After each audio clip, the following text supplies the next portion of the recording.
Hello, everybody. How we doing today? Hope everyone's having a fantastic Thursday. I know I am, even if it is about 95 and incredibly humid. I'm here with Amit Bhatia. He's also in New York right now, so kind of a similar temperature. But how you doing today, Amit? I'm doing really well, Scott. It's so exciting to be able to talk about the topic I'm so passionate about, inbound recruiting, and demo the platform to everybody. Yeah, absolutely. We've heard a lot of great things about Datapeople. You guys have made it quite the name for yourself over the past couple of years. I think been around for about 7 years, if I recall. Is that right? And you're the co-founder, so you helped start this whole shebang. That's fantastic. So if anyone's going to know this platform, it's going to be you. You're going to know all the bells and whistles and cool stuff. So we're really excited to get started with all this. If it's cool, I just have to get all the boring stuff, some housekeeping things out of the way, or rather, there's another word we like to use. But so for everybody listening, thank you so much for being a part of this event today. If you are currently watching this, then you subscribe to the event, and by subscribing, you're also going to get a follow-up recording of this, like automatically. It should be there in like the next day or so. You're also going to get a copy of the slide deck that Amit is presenting today. So that'll be separate, so you can go through that on your own as well too. If anyone has any questions, we would love to hear from them. That would be fantastic. We have a Q&A section underneath that you're welcome to put your comments in. And if you just want to talk, want to say anything at all, feel free to put anything into the chat. We'd definitely love to hear from you. But again, thank you for being a part of this. And Amit, do you want to tell us a little bit about yourself, talk about Datapeople, and get this ball rolling?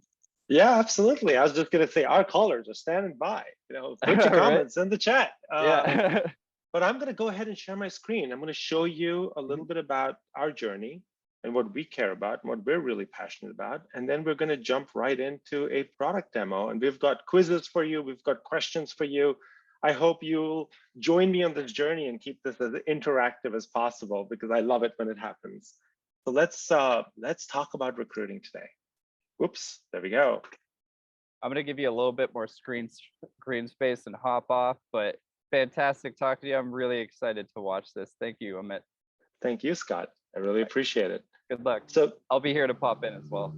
Today, I want to tell you, over the course of the next hour, I want to take you on a journey on what inbound recruiting is and how you can transform the diversity and the quality of your applicant pipeline in just minutes. It's about better organizational habits. It's about better recruiting habits. It's about engaging all your stakeholders. A little bit about me. So I fell into this. Nobody ever dreams of getting into recruiting, but you fall into it and you become fascinated by what it is, an amazing journey. And it's about helping people. It's about solving equity in our society, about bridging opportunity to people who need them. And I know this personally because I've had so many different careers. I've been an investment banker, I've been a software engineer back when neither were very cool. And I got obsessed with this idea of how can we make the problem of recruiting fundamentally more human. And the question that I asked myself when I started this company was, we spend billions and billions of dollars in this industry every year. And hand to our heart, it is so frustrating. It is frustrating for candidates. It's frustrating for companies. And why is it that you can go spend $100 on LinkedIn or Google ads or Facebook ads, and you can target exactly who you want to target, and you can get an exact sense of how many candidates or how many people are going to click on your ad, but you could spend hundreds of thousands of dollars, maybe millions of dollars on hiring and not know how many candidates you're going to get and not know if that job's going to get filled in 3 weeks or 3 months or 6 months. That delta is unacceptable, but it's also unfair. It's when we spend all of this time now finally thinking about diversity, inclusion, and equity, and we start to ask ourselves, how do we bridge that gap?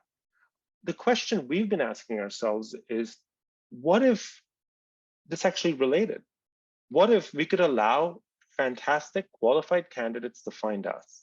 What if we could start eliminating the barriers and the gatekeeping for incredibly qualified candidates? Wouldn't that be cheaper? Wouldn't that be more efficient? Wouldn't that be fairer? And wouldn't that allow us to ensure that our pipelines are truly representative? That is the problem, and that is the journey we've been on. In fact, we recently put out a tech hiring report, and the results were still staggering, but also a little bit disheartening. Referrals are 9 times more likely to get hired than candidates who apply through a company's careers page. Sourcing, prospecting, they're all valuable sources, but they're all extraordinarily privileged sources, and privileged to the point where they're creating barriers for people of all sorts of backgrounds who are disconnected from the companies necessarily, or don't have access to the same network, from finding jobs effectively. And so the question we ask ourselves is, how can we level that playing field? And that playing field has been, well, uneven for a while, because so much of the investment in our industry, so much of the focus in our space has been on outbound and sourcing and agencies that is very, very candidate centric. They're very good and useful tools for recruiting teams to find candidates. But increasingly, we've got to ask the question, how do we drive better quality inbound? Companies already use inbound recruiting for half of their jobs typically, especially after they get to a certain scale. It tends to be free or relatively cheap.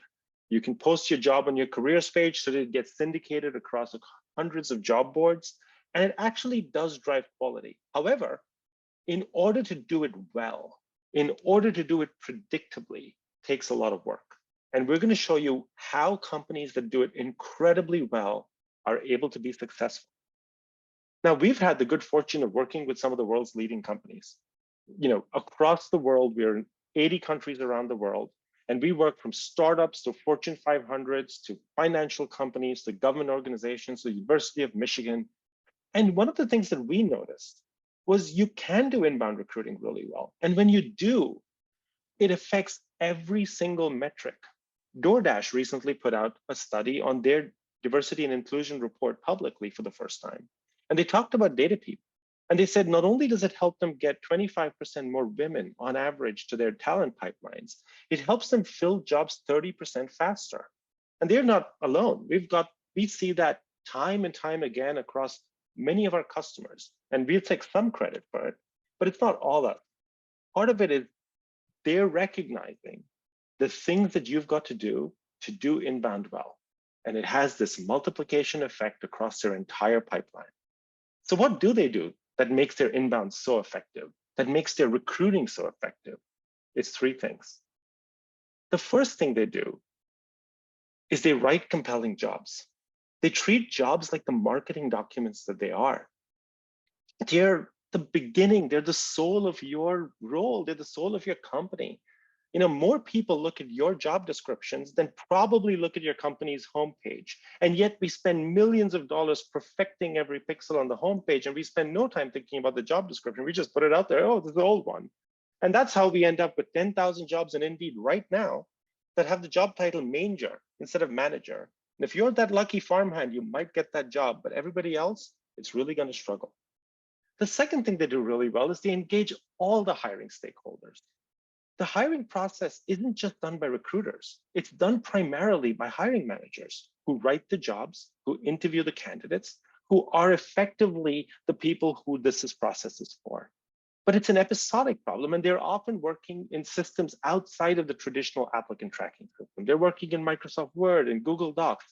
How do we as recruiting teams get them as part of that process, bring them into the fold, and allow them to become true collaborators and participants in this process?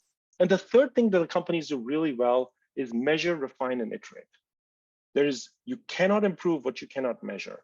And it worries me today that still, after all of this maturity, when our recruiting leaders go up in front of their broader boards and they're recruiting in front of their other leadership meetings, sales has numbers, marketing has numbers, and so often recruiters have feelings. That has to change. We help change that. And that's how our customers become incredibly efficient and effective recruiters in their organizations. Now this is my last slide, and I'm going to jump right into a demo of how Datapeople solves these 3 exact problems. But I think before that, we have a poll to put out there, don't we, Scott? Let's get that up.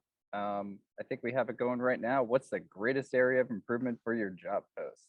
So we have a couple answers. We have consistent employer brand, inclusive content and language, job post length, job titles, clear realistic requirements. We'll leave that up for a little bit. We just want to get the answers from everybody.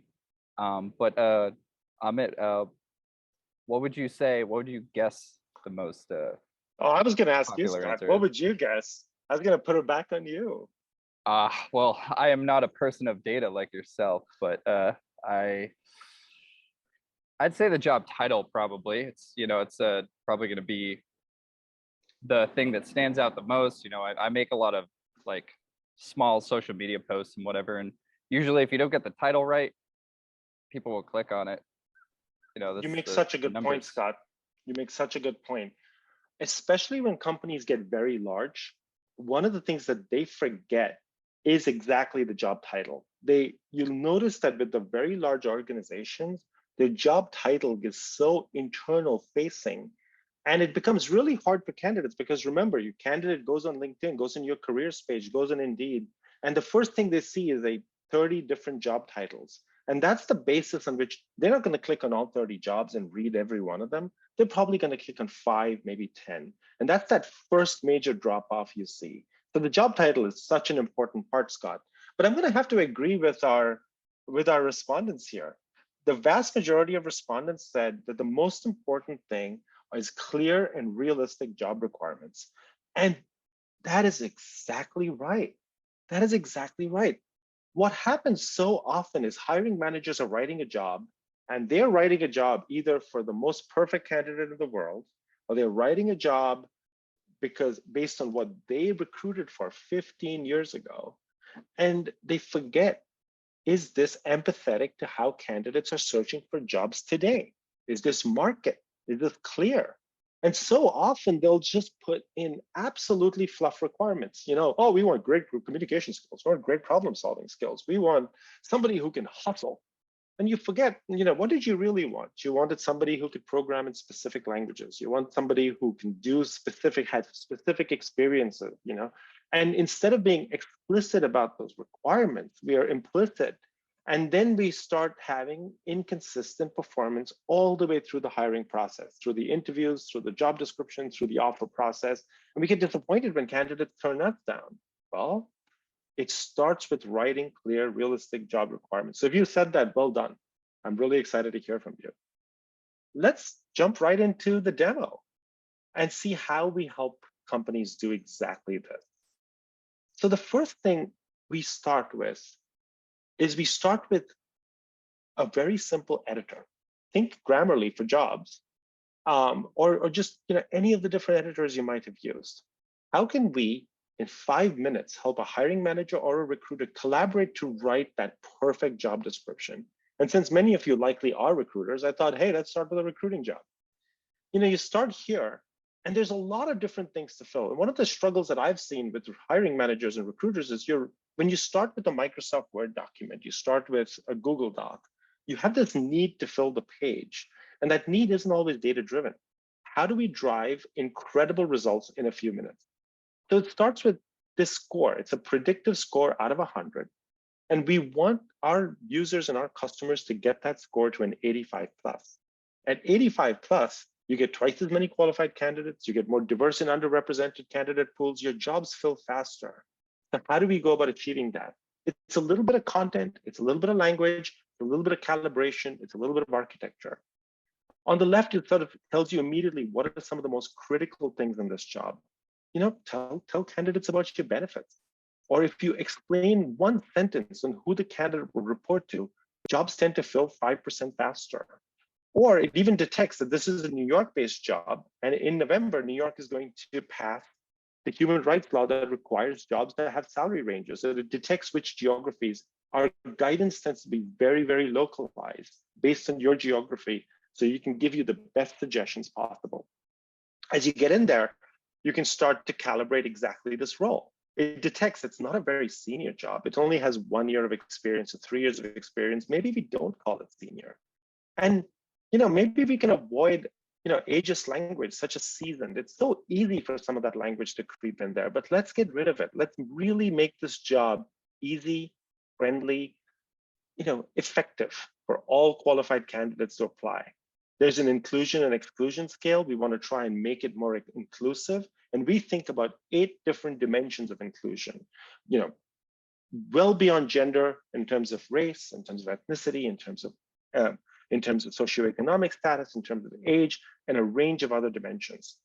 And we're starting to help you write that job in a few minutes to be really clear and effective. And many of you talked about how do we get really clear skills is the most important. Now, for a recruiter job, you'd want to make sure, is it that important to get a degree from a top tier university? Or is it more important to have specific tangible skills like full cycle recruiting experience or experience with a specific ATS? Maybe we'll say, greenhouse experience preferred. And this is how we can translate exactly what we're talking about, tangible qualifications into your job to make it clearer. And how do we get those? We get them by evaluating millions and millions of other jobs. In fact, we look at millions of jobs every day and looking at outcomes and looking at what works and what doesn't work and translating that into real-time guidance that can help your jobs do really well. Now, as you go through, a hiring manager comes in and they often want to know, how are other companies writing similar jobs? Or how has my company written a job like this 6 months ago, a year ago? And they can very easily look at that. They can look at old jobs that they've written. They can look at how other companies might be writing similar jobs, calibrate their requirements appropriately to what the market's looking for. They could very easily sort of run it through the system. They can collaborate with their recruiters and hiring managers. Very easy to share. It plugs in right into the applicant tracking system, whether it's whatever system you're using, Greenhouse, Workday, SuccessFactors, Lever, no problem. We can export this out into, and download it, smart copy it. There's a range of features, but the goal is never write a job description in Anger, never write it in Microsoft Word, never send it via email. Collaborate and get it to that point of perfection in 5 minutes or less. In fact, very standard is how do we get hiring managers to really collaborate in that intake process with recruiters so that happens really effectively. So when you've got a hiring manager asking for, oh, I want that MBA, our system could flag that might not be the right skill for this job. And it gives the recruiters ammunition to really help the hiring managers get to the right calibration that's competitive in that talent market using things such as candidate pool sizing. I want to see if there's any questions that everybody has before we go into another pool and see if you can answer anything. Yeah, I think I see a question from Matt McNulty. What data and research is behind the suggestions your platform offers? What a great question. So we actually find that we need to use lots of different data sets to make this real time and valuable. And we've got 4 different data sets that we use. The first is direct. We've been indexing the world's jobs from 40,000 companies every day.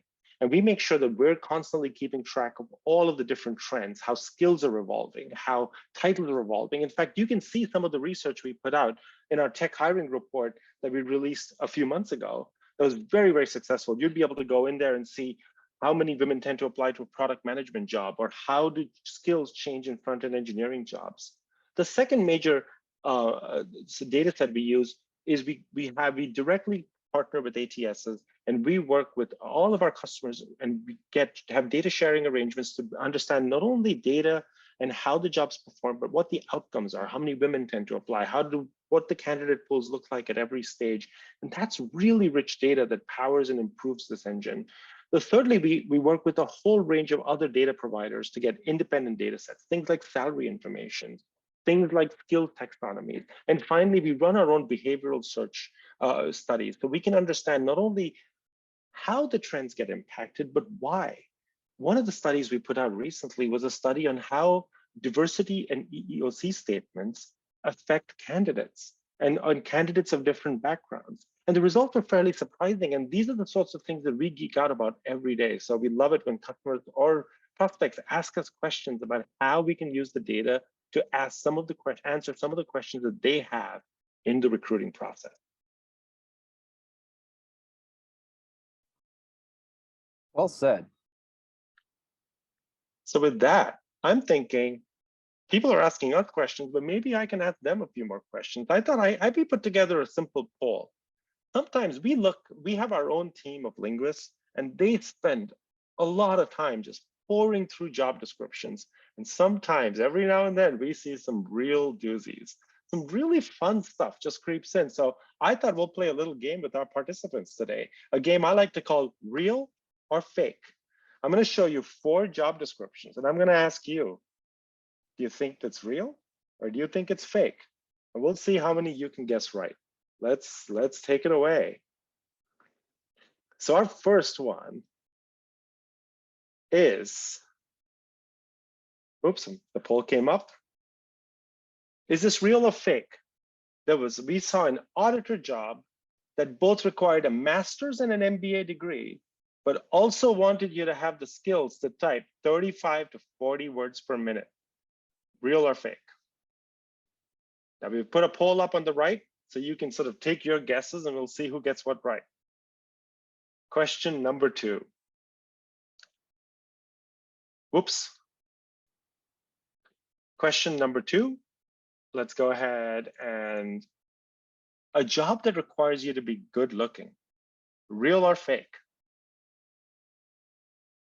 I'm gonna let you go. Question number 3. A job that requires you to have obscure sci-fi references from the last 30 years, not just Star Wars movies. You got to know them all. Real or fake? And finally, no disruptions. This was probably the most disheartening when I saw it. A job, and we live in this world where post-COVID, where we're working from home, we're all kind of trying to make it work. And there's some companies that are just being very, very clear about what they can and will not tolerate in the environments that we have. And you cannot have your children playing, you cannot have dogs barking, cannot have family members and roommates. That'd be a problem for me. Real or fake, people? So I'm going to let you guess. What do you think? That last one's kind of a sad requirement. That is sad. Like, we want you to live alone in a quiet house by yourself with no pets or family or friends. that's a bummer. No doorbell. So the delivery guy comes, right? Connect Yeah. the doorbell. And that's your fault if it rings. I think the pets are the favorite part of being in a job, of being remote these days. So the first one, yes, it's real, 88%. I think it looks like everybody else shares my cynicism of the world. People genuinely think there's auditor jobs out there that ask for 35 words a minute. And you're right, that was real. The second job requires you to be good looking. Nope, that's fake. That was 50-50. Some people thought it was real, but actually that was fake. It was from a popular meme that was going around on LinkedIn. It's because that felt like a fake question. It felt like you were trying to trick us.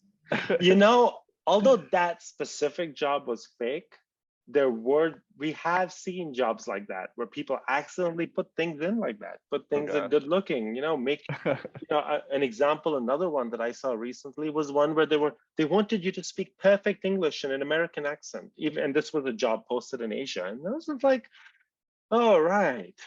The third one, job that requires you to get obscure sci-fi references. Some people thought it was fake. It was actually real. And then finally, no disruptions. I think a lot of you shared my cynicism. It is unfortunately real.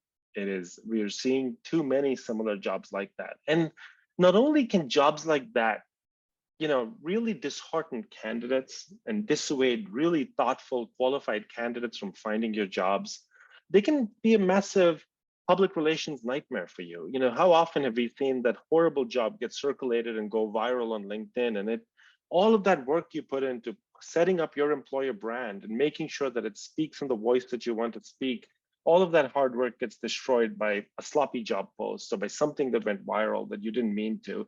And that's one of the things that we've got to take a lot of effort to make sure doesn't happen with your jobs in the world. So let's go back to our demo. Thank you for helping me with this little game. That was a lot of fun. Yeah, that was a great idea. I like that a lot. So one of the other things that we think a lot about is it's one thing to write that great job description, But how do we get companies to also think about that employer brand?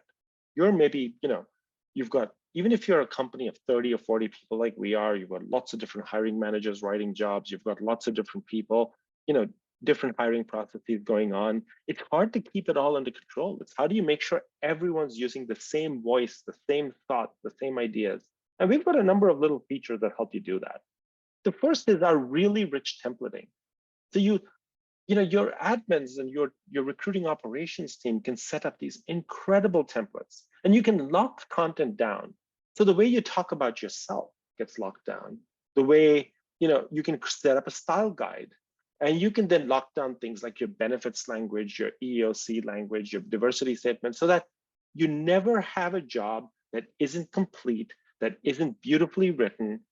The other advantage of this is, let's say you're a hiring manager or recruiter writing a brand new job. Let's say I'm writing a job and it's, for a financial analyst, and I'm writing it in New York City because that's where I live, humidity and all. And I write it, and I wanted to start with a template, and all of that placeholder text becomes prompts for me. And instead of having the need to fill the page with content, that's the classic way to get really long jobs. I start from a place where the jobs are really well thought through, where I never have to worry about whether I'm using the latest placeholder text, the boilerplate, the benefits of the company. I get reminded if there's incomplete placeholders, and then I can just go in and fill in the 6 or 7 bullets that matter. I'm looking for someone with 5+ years of FP&A experience. And the minute I do that, the scoring begins. It immediately starts telling me other things. It immediately detects that and suggests maybe you should change your title to also have FP&A experience. Shows me how other companies are writing similar jobs in my talent market, how I've written similar jobs before, and it becomes a really easy process to sort of go through there. Now, I see a question from one of our panelists, from one of our audience members. Do you want to, Yes, Scott, we would you like to do. read that out? Of course. Yeah. So thank you, Jake Fields, for asking this. We got, what ATSs does Datapeople integrate with? Or do users have to copy and paste job posts back and forth between Datapeople and their ATS? I guess how do these two systems merge? I think that's what Jake wants to ask, right? What a great question, Jake. That is a fantastic question. And the answer is we integrate with pretty much every single ATS on the market. We automatically import your things. We deeply integrate with about 7 ATSs, but that's growing every single month. And so most of your ATSs, whether it's a Greenhouse, Lever, Workday, Smart Recruiters, SuccessFactors, no problem. You never copy and paste. Oh, the worst. You should be thinking, you should be having Chrome extensions, you should be doing things magically. In fact, if you're in Greenhouse or Workday or any of our ATSs that you work with, we have a Chrome extension that sits right on top of that system. So you can access Datapeople from wherever you are, no questions asked, and you never have to copy and paste. But also, if you are in a job description, we automatically sync with your ATS in real time, ingest all of your job descriptions. So when you come to Datapeople, you will see the jobs you're already permissioned to see in your ATS. You'll see them all sorted out. It's all organized for you by drafts, published, unpublished, closed. It's organized by location, by departments, by users, by experience. And you can start editing right away and take advantage of our one-click sync. And you hit sync and it syncs right back into Greenhouse or your whichever ATS you're using. So it's super, super seamless and efficient. And oh, by the way, no matter which ATS you're using, our integrations can be done in less than 2 hours. They're very, very simple to do. Great question, Jake. Thank you for asking that. And I think, Scott, I see a question from Sarah. What is the typical workflow for hiring teams that use this? How do hiring managers and recruiters work together in this platform? Sarah, that is an excellent question as well. Our goal is we have customers who use this at both levels. So some of our customers take this out to all of the hiring managers in the world. And so some, like EA is a great example. They have 1,500 hiring managers who use Datapeople every day to write great job descriptions. And what it does is it allows hiring managers, they set up the templates. The hiring manager can come in, they can either search for a job, they can start a job from a template, they can start a job right from within their ATS, from Greenhouse or Workday or Great People. They can duplicate a job. And then they can their goal with them is get that job to an 85. I'm sort of struggling with all my different windows, I'm sorry. They get the job to an 85, and then when it's at 85, that's when they invite the recruiter through our very easy share options. So I'll invite my recruiter, and I can just send them a simple one-click link. Instead of sending them an email, sending them any of that, I can just send them this link. They don't even need to log in. They come right to this page. We look at the guidance together. We look at the 85 score together. And when we are ready, we hit publish and we post this job. I can track all of the revisions nicely. I can track and collaborate very easily. And it's a seamless process. And for every one of our users, we ensure that we also have in-app chat support. So a hiring manager, if they're struggling with a job, they can bother us. They don't have to bother the recruiters at all. Some of our customers prefer that the recruiters be the ones who publish the job and not the hiring manager. And that's completely fine. When you're on those systems and you want to have a workflow or an approval process, you can make that work too. And we can have hiring managers maybe draft a job or collaborate only in the intake process, but not have to sort of start or own the publication process of the job. It works both ways. Thanks for the question, Sarah.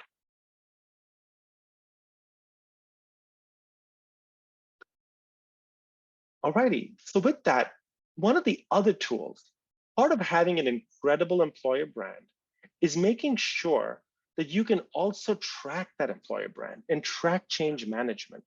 Because what good is just using a tool like ours if you can't actually see how your organizational voice is evolving, how it's getting better, and how it's driving change? And so one of the tools that we're really excited about is what we call the content report.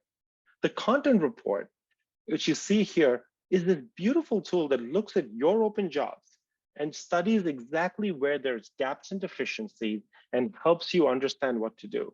So the first line is about consistency. It tells you 29% of your jobs are reporting structure, but what about the remaining 71%? Let's get that fixed. How is your tonality of your jobs? You're doing a great job on approachable language, but we can do much better inclusive content. It'll look at job length. Your jobs are way too long. Chances are you're getting a lot of one-click applies and you're not getting great, thoughtful candidates, and your signal to noise ratio is going to suffer. Or perhaps you're overqualifying your jobs. You have a lot of jobs with very small candidate pools, and we're estimating that. We're looking at the actual skills and responsibilities of the job and estimating that against other jobs in the market. And then finally, how the mechanics of your jobs. Are you using clear titles? Are you using job age? It's really important to get that so you're doing well on platforms like LinkedIn and Indeed. You're doing well when you're syndicating these jobs into the world. These tools like the content report are fantastic change management tools for us. They're really valuable in ensuring that you're driving change week on week. You can filter them by department. You can filter them by sort of locations, by any of the types of filters, even by user. And you can then drive how that changes and how that works over time. There's a couple of really great questions that, Scott, do you want to ask them? Yeah, I noticed that we got a question in chat right now from Jose Garcia. How do your analytics differ from what my ATS already provides? That's a great question, Jose. Thank you for asking it. So the ATS provides a lot of great raw data. The problem with the ATS, and it's very valuable. However, it's really hard to make big decisions of talent teams as to what you want to do. And I'm going to show a lot more of our analytics in the demo to come, but our focus on the analytics is twofold. The first is, can we provide very pretty and easily accessible benchmarked daily, weekly, monthly reports that you know exactly what to do with without having to do tons and tons of work trying to clean up the data? With a lot of our customers, even who are using very sophisticated applicant tracking systems, it can take weeks of times of cleaning up raw spreadsheets before they can actually make a decision on that data. And that's very important for us, that you should never have to do that, because recruiting teams in this day and age, your time is way too valuable to be futzing around with spreadsheets. I think there's another question, Scott. Let's see what we got. I think it's in the Q&A, right? From Yes. our Lord. How much has the number of applicants or job traffic increased or decreased for your clients after using this tool? What a great question. Cool. So Thank you. typically, thank you. So typically, we're focused on driving the metric that matters to you a lot. So with some of our customers who really, when they came to us, they're really starved of qualified applicants or starved of applicants at the top of the funnel. By writing clear, better jobs and by using analytics to drive better performance, they're often able to see a 50, sometimes 100% improvement in the volume of applicants they get. And that means if you're going from 30 or 40 applicants on average to 80 or 90, it doubles your chances of filling that job in 1 to 2 months, which is what you want to do. The second thing is sometimes we have customers like whether it's EA or BuzzFeed, they get, because of the nature of their brand, they get thousands of applicants. They have such great employer brands, consumer brands, and people want to apply. And with them, a lot of our goal isn't just getting more applicants at the top of the funnel, but improving the signal to noise. How do we get more qualified applicants? How do we get more applicants that make it through to the phone screen, to the interview stages of the process? On average, a customer tends to get somewhere from 70 to 100 applicants. Now, if your inbound pipeline is only getting 1 or 2% qualified applicants, that means you're only getting maybe 2 to 3 people who are good enough to phone screen. It's very hard to reliably fill a job. If you can take that applicant, that inbound pipeline signal to noise ratio closer to 8 to 10%, suddenly you have 7 or 8 people who we can bring to the interview stage, and your ability to fill that job becomes so much easier and so much faster. Marissa asked a very similar question. My team hasn't had a lot of success with inbound applications in the past. Do you have data on customers' inbound pipeline has changed? Absolutely, Marissa. We have this for almost every single customer we work with. In fact, what I'm going to show you is how we show that data right in the app and how we partner with our customers to understand and validate their process at every stage. So I think that's really valuable. And one of the things that I'd suggest if you're struggling with inbound applicants is one of the things we love to do with prospective clients is this content report. We love providing that analysis for free as part of our first demo with you. So if you're interested, we'd love to run that for your company's jobs, see where the value is, and see where some of the opportunities might be to drive massive improvements in the quality and diversity of your talent pipelines through improving job language and job content. If you're interested in that free analysis, write in. Or, I think, Scott, you're going to run a small poll right now. People can sort of easily answer that and tell us if they want us to do that. We'll be happy to run that analysis for you. Yeah, definitely. All right. So we got the poll up right now.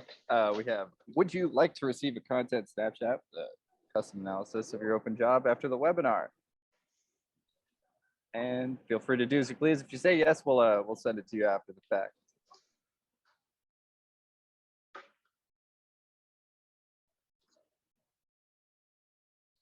And we could just, if you want, we could leave it up if you want to keep on chugging along, because it's just yes or no, they want it. Let's do it, please. And it takes us work, but it's always worth it. It's such a good conversation for us to have. As part of our content snapshot, we'll also look at a language snapshot with you, because we'd love to see what are the kinds of sentiments that you're sharing in your employer communication, in your job descriptions. Are those consistent with your brand, with your values, with the types of messaging? Where are those sentiments found? And how do we drive those sentiments, improve those sentiments to be more effective in signaling the kinds of values you want to signal with your candidates? That makes a huge difference, and it really allows us to drill into opportunities in your job content. The other part of our presentation today is about analytics. You are what you measure. So how do we get you to measure better things and be more effective with it? So the first thing that we do, and I'm going to bring you back here to our screen, one of my biggest frustrations with all applicant tracking systems has generally been that the ATS tends to be very operational. It treats the recruiter almost like an administrative person. Here's your next interview. Here's your next candidate. And that's valid, but the nature of recruiting has changed so much and has become so much more strategic that you need data to be effective, to drive change at your organization. And you need to be thinking it almost at some of our at some of the best recruiting organizations, the recruiting team is almost thinking very similar to their sales and marketing teams. You're thinking about the portfolio of jobs that you have and what needs attention to drive the results you want to drive. And that's how we think. So when you come to Datapeople, we already sync with your ATS and show you all of your recs, how long they've been live, how many applicants they're getting, how good is the candidate pools for it. And you shouldn't have to click 15 times to get basic data about your candidate pools. You should have it ready to go at your fingertips. We even benchmark the performance of your applicant pools against other similar jobs in that talent market. So let's say you're hiring for an IT support engineer. We'll benchmark it against other IT support engineer roles with very similar qualifications in the similar local market of Durham, in the Durham Triangle, and would say, this job hasn't attracted enough female or qualified applicants. It allows you to focus in and say, what can you do about it? Can you syndicate it better? Can you write it better? How can you get it to have a more market level of quality and diversity in the applicant pools? Or for like a director of recruiting job, it does have a healthy number of organic and female applicants, but the quality rate seems low. There seems to be a lot of noise and not enough signal. What can you do about it? How do we drive that up? And you can see where the candidates are coming from, how they're flowing through your funnel. It becomes a really valuable way of reacting, of being proactive instead of reactive in the way you recruit. The platform is also designed to provide a whole host of analytics for our customers all the way through the platform. So, I think Jose was asking this question about how our analytics are different. And we have a few different analytics tools that really connect to the ATS and provide you a very, very rich view of the world. The first is what we call source performance. Can you systematically look at your sources by department and filter them by department, by cost center, by experience level, by source, and even by user, and be able to drill down and understand exactly what's in your pipeline? When we work with our customers for the first time, these reports are really valuable to them, but it's a struggle. It's a struggle of messy CSV files. The sources are dirty because the ATSs are so configurable. It's so hard to get really good data out of them. And we do that sanity checking. We do the diversity checking. We do the making sure the data integrity is good. And then we go through it and show you exactly how that report looks like. And so you can drill in and say, where am I getting great candidates from? And how are they converting through the funnel? By spending a lot of money on certain job boards that aren't converting? Am I spending a lot of time doing sourcing or agency hiring? And is that bursting our budget? How do we drive systematic performance across the talent pipeline and instantly have a single pane of glass to view the entire pipeline? And we have a range of different such reports. We can also look, for example, at drop-offs. How are your candidates dropping off? Especially in the last few months, the talent market has been so incredibly tight that people are curious. They're getting really frustrated with where their drop-offs are. And a lot of the ATSs don't do a very good job of distinguishing between candidates that you've rejected and candidates who have rejected you. We focus on that. And you can tell you, are the candidates dropping out at the top of your funnel, which is a sign that your jobs don't make a lot of sense? Are they dropping off at the middle of your funnel, which is a sign that certain stages might be taking too long, or your hiring managers might not be trained properly? Or are they dropping off at the end of your funnel, which means that your offers might not be competitive, or you might have real mismatched expectations between candidates and your hiring teams about the budget and the benefits response in that offer. Being able to drill this down is not only useful for recruiting teams, it's really useful for compensation teams who are out there trying to price the jobs, set the right levels, set the right benchmarks, and make sure that these jobs are driving as much competitiveness across a difficult talent market as it is. We've got a range of other such reports as well, such as the recruiting performance report, being able to track how long your jobs are taking to fill, how many applicants you're getting, where your drop-offs are by department, and understanding the funnel and the flows all the way through is critical in driving performance. And you shouldn't have to have, a lot of money and a lot of time being spent on Tableau reports and building these custom dashboards. You deserve to have this at your fingertips and have this filterable, analyzable in real time, anytime you need it. So you can be a strategic partner to the hiring teams and the other business units in your organization. I want to pause there and see if you have any more questions. This is all fantastic. I absolutely love the data side to it. I guess the name y'all have is well suited. Just as far as like being able to see the different stages in which there are drop off, like I don't think I've seen that sort of a metric yet before. So I think that's so fascinating for you to be able to like work towards building a better hiring process and be very specific about what avenue is the weakest part of your hiring chain. So that's fantastic. That's great. Questions? I don't see anything at the moment right now, but I guess I can ask a question. So I always like to pick on a DE and I. So I noticed the inclusiveness bar that y'all had. You know, if it's like a proprietary thing or whatever, and you don't want to like shell out your secrets or whatever, but like how is that like typically, how do you put together? Is it just more like phrases that are inclusive that you try to remove? Is that what you're going for? That's such a great and thoughtful question, Scott. So as I understand it, you're asking me about this report, the content report and inclusive content. Right. One of the where we're very different from a lot of other inclusion tools in the market is it's more than just language. I think everyone really over the last 10 years, we've all begun to have an appreciation that language can hide some of our unconscious biases within it and can trigger candidates in different ways, especially candidates of different backgrounds. But I think one of the things that is less understood is how does content play a role as well. It's not just language, it's not just sentiment, but it's content. So for example, overqualifying a job. Overqualifying a job is one of the classic ways that you can impact the diversity of your candidate pools. You know, there was a very famous study that was initially published in the HBR and then published in Sheryl Sandberg's book Lean In, where it's talked about the confidence gap, with the idea that men will apply if they see, you know, if they only meet 3 out of the 5 criteria in a job. Women will apply if they only meet all 5 criteria in a job. That's a prism. That's a small prism into that view, but it is an incomplete view. It's much more subtle than that. We did our own study. We saw when you had an engineering job or a programming job or a data science job, which had less than 5 years of experience, and you put the word senior in the title, a lot of companies like to do that. They think, ooh, I make the job sound more senior than it is. I'm going to get more qualified candidates. Not only did that not happen, but the quality and the diversity of the candidate pool went down 4x, a massive drop because of that word. And why? Because that job showed up in fewer searches, because that job, candidates who are underrepresented backgrounds disproportionately chose not to even read the job because they thought their chances of getting the job were very low. It's not that they lacked confidence in themselves. That's a misreading of the confidence gap.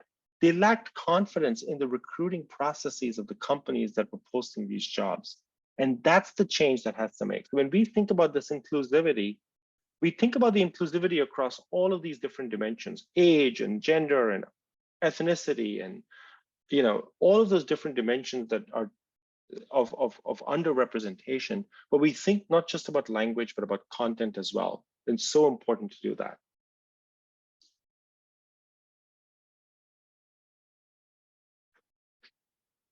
Any other questions? That was very well said. Thank you, Scott. I'm not seeing anything at the moment right now. So but we have one. I guess. Oh, go sorry. ahead, Scott. No, I was just gonna say. I mean, now might be a good time for a poll, unless you have something else in mind. Let's do it. I love polls. Let's see what our audience has to say. All right. So we got which metric is most important to you right now? Increasing candidate quality, attracting a more diverse candidate pool, reducing recruitment spend. That's an important one. Improving pipeline data visibility, and reducing time to fill. Let's see. I guess I mean, I'm not currently recruiting anybody, but just off the top of my head, I would say candidate quality might be something that's important for me.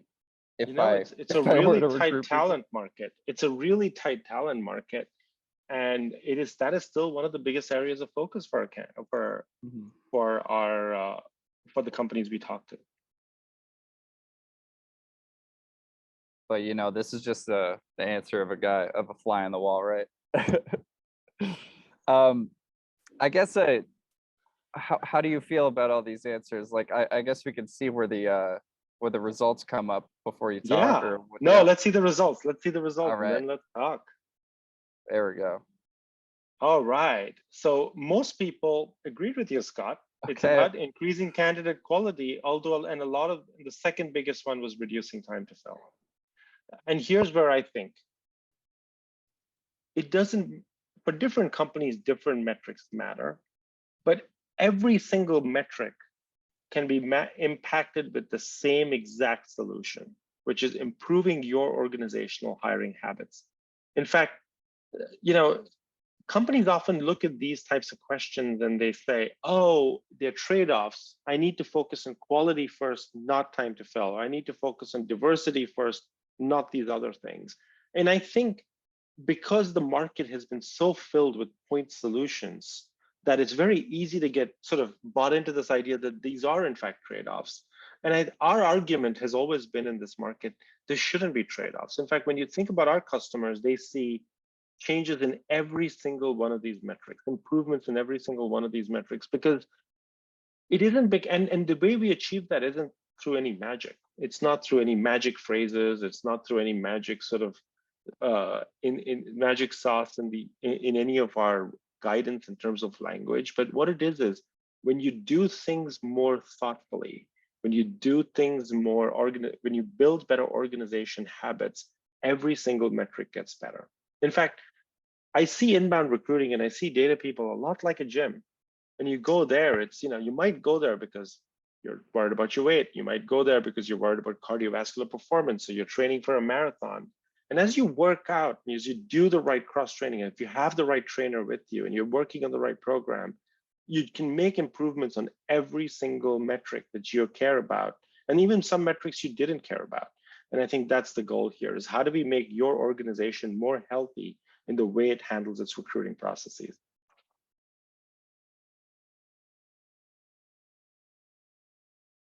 And so the last thing I will leave you with before we close today, and unless there's more questions, just gonna have to I navigate. mean, I guess like I might have another question. Just this is Absolutely. fascinating. I'm very interested in this platform. So just, you know, I really like data. What I was saying, you know, I can probably like look at those analytics and piece together like what I'm not doing correctly.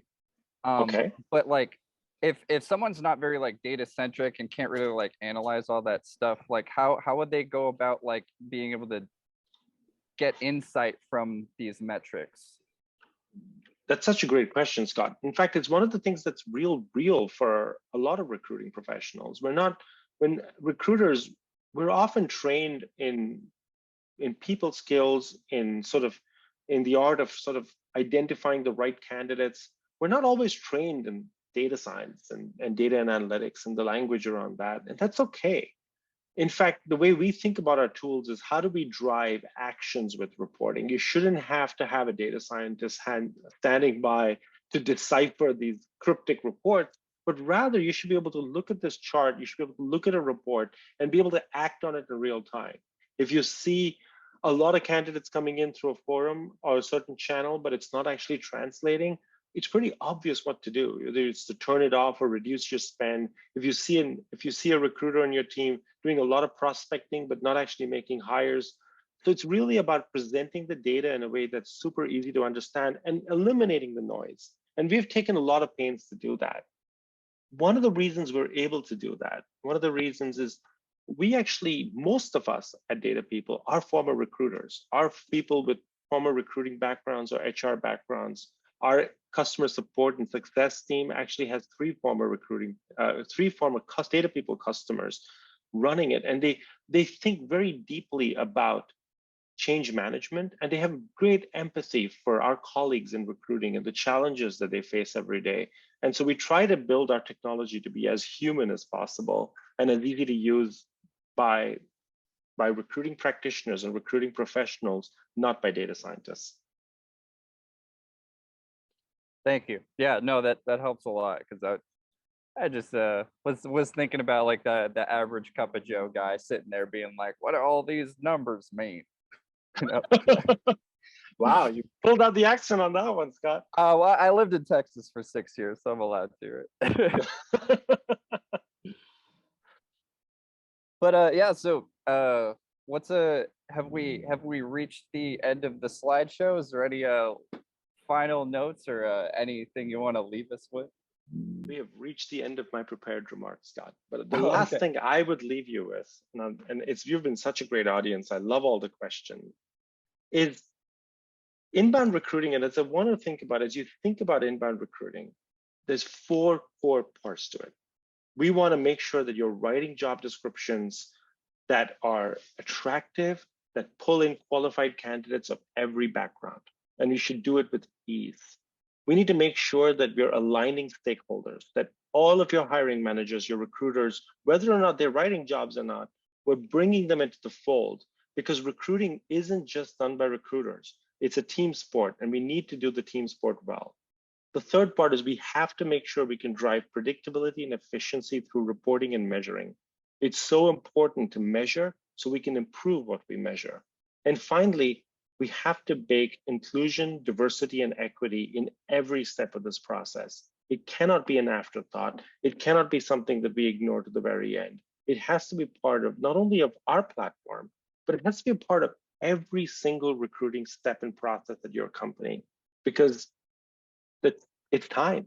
It's time for us to make these changes at our organization. So that's what I want to leave you with. You've been such a great audience.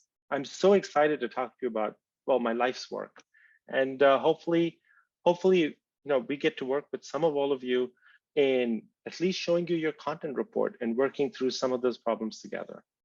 Thank you for being such a great audience.